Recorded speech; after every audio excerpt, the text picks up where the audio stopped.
With 2017 long in the rearview mirror, it's easier than ever to look at the whole year in retrospect. The highs, Nintendo Switch's release, all manner of PS4 exclusives, and the Xbox One finally getting a landmark exclusive. The lows, the death of Mass Effect, the rise of microtransactions, and the complete desecration of what should have been the best Star Wars game to date. And the in-betweens, just VR technology in general.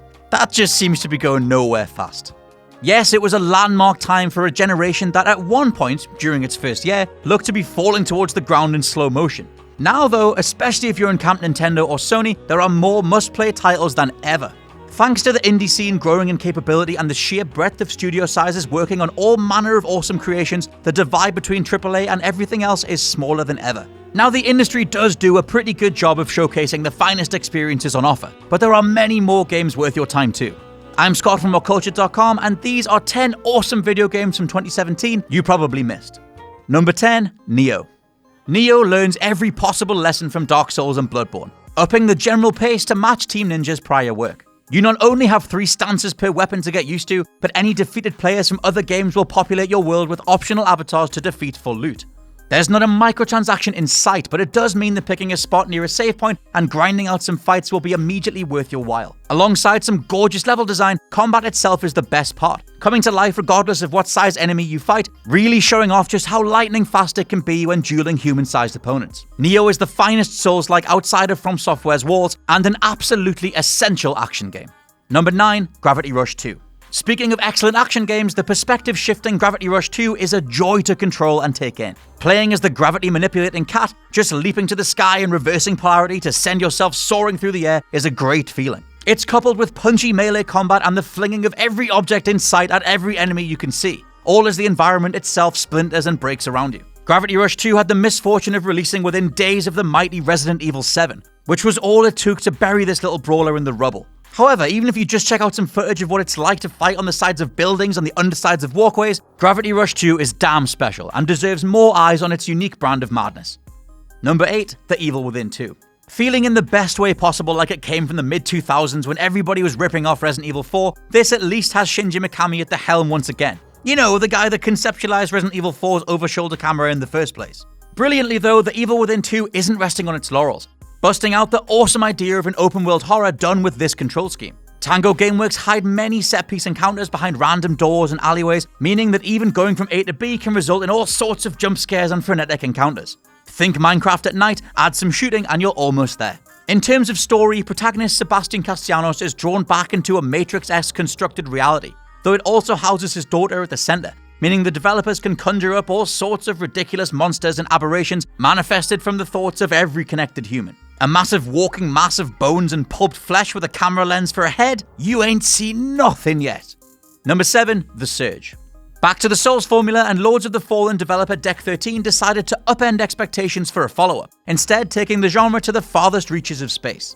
Even from the outset, you've got far more driven character motivations behind exploration and equipping your character with the best gear possible. See, the character of Warren arrives in a wheelchair, seeking a radical cure, only to be thrust and literally stitched into a makeshift mech suit where everything in the surrounding area wants to kill him.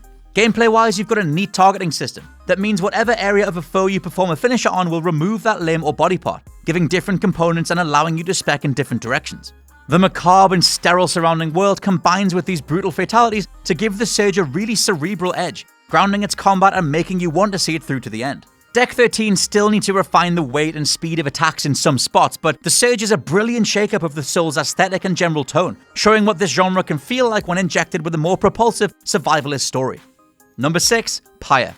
A studio that only goes from strength to strength, Pyre marks the culmination of everything Supergiant have learned across both Bastion and Transistor. Set in a world where a number of convicts must take part in rites, games of dunking a spiritual orb into a goal to win their freedom, there's an entire league of different competing teams vying for the top spot. You play the Nightwings, an ancient sect where you're the only character who knows how to read, thereby granting you status over your teammates as you set about commanding them one by one on how to win the match. Along the way, you'll see some of the finest artwork in any entertainment medium, hear another powerfully resonant score from Darren Korb, and read about how your characters arrived there in the first place. Some need their freedom more than others, and with every landmark victory comes a trimming of your main squad, forcing you to change up tactics with every match. An impactful story that then directly and immediately impacts gameplay? What an idea! perfectly executed. Number 5, Yakuza 0/Kiwami. Despite being in a much stronger cultural position in the West than years gone by, we're actually going to get Yakuza 6 only a year and a half after the Japanese release this time. It remains that until Yakuza is one of the biggest franchises on the planet, there's work to be done. And why? Because these titles are some of the most fun you can have in all of gaming.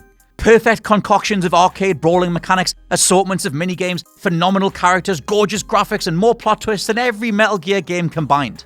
2017 marked the time Sega really made a point of releasing these games in the West, as we got Yakuza 0, a 1980s prequel showing how certain characters first got to know each other, all in a stylized series of Japanese locales, and Yakuza Kiwami, a remake of the 2006 original, done in Yakuza 0's engine with revamped combat. Both are simply stellar, emblematic of a developer who, thanks to making these games for over a decade, not only knows how to stay true to their fans, but how to innovate and polish the experience to a mirror sheen. Number 4, Hand of Fate 2. Playing like some Magic the Gathering match brought to life, Hand of Fate once again pits you against the mysterious card-dealing stranger, though every fight is rendered and playable.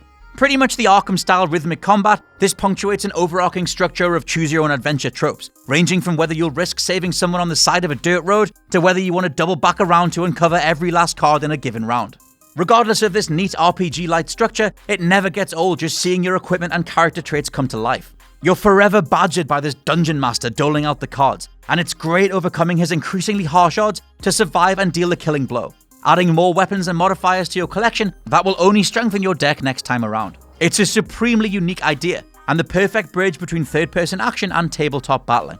Number 3, ReCore Definitive Edition. A case of a game being thrown to the wolves after a fairly messy and rushed development, ReCore's original edition ended with unfinished parts of the environment still being accessible, and a forced ending that felt like a slap in the face.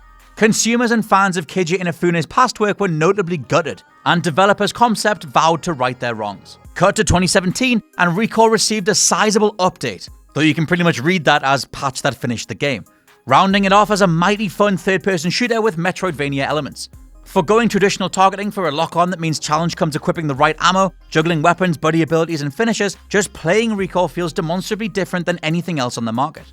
Then there's the fact that it's written by ex-Bungie scribe Joseph Staten, who also wrote Halos 1 to 3. He spins a yarn of best-laid scientific plans gone to waste, and how leading Lady Jewel has to live up to her father's wishes. ReCore is never going to win any awards, but as something that was formerly so off-putting, there was a level of buried charm and care that is now very easy to get on board with.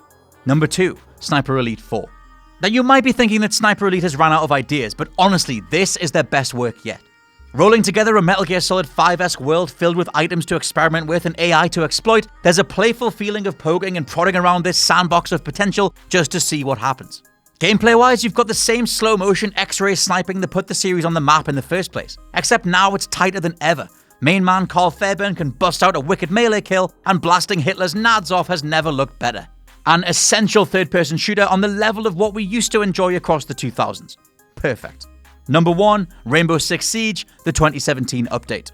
Somehow, while we all weren't looking, Ubisoft transformed Rainbow Six Siege from one of the most underwhelming shooters of the decade into a bona fide phenomenon. Extremely intense battles of wits and playing the angles game boiled down to who can land the most precise shot at the right time, with everything from destructible scenery to drone cams factoring into the action.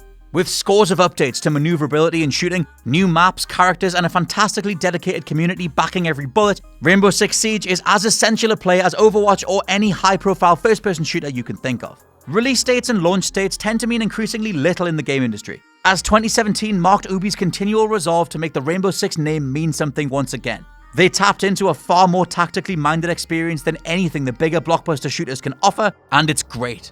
And that's my list. Are there any other underrated gems from 2017 that you've been playing that the rest of us should know about? Let us know down in the comments. Don't forget to like, share, and subscribe. Maybe even hit the bell below the video so you can keep up with everything that we're doing. I've been Scott from WhatCulture.com, and I'll catch you soon. Hey guys, thanks for making it to the end of the video. Aren't you a star? Don't forget to subscribe below, and also the people who made this video, they're right here, so go and follow them and give them some love. If you want to see more content, there's probably some stuff flowing up above my head. Why not check it out? It could be fun. I'm not your dad.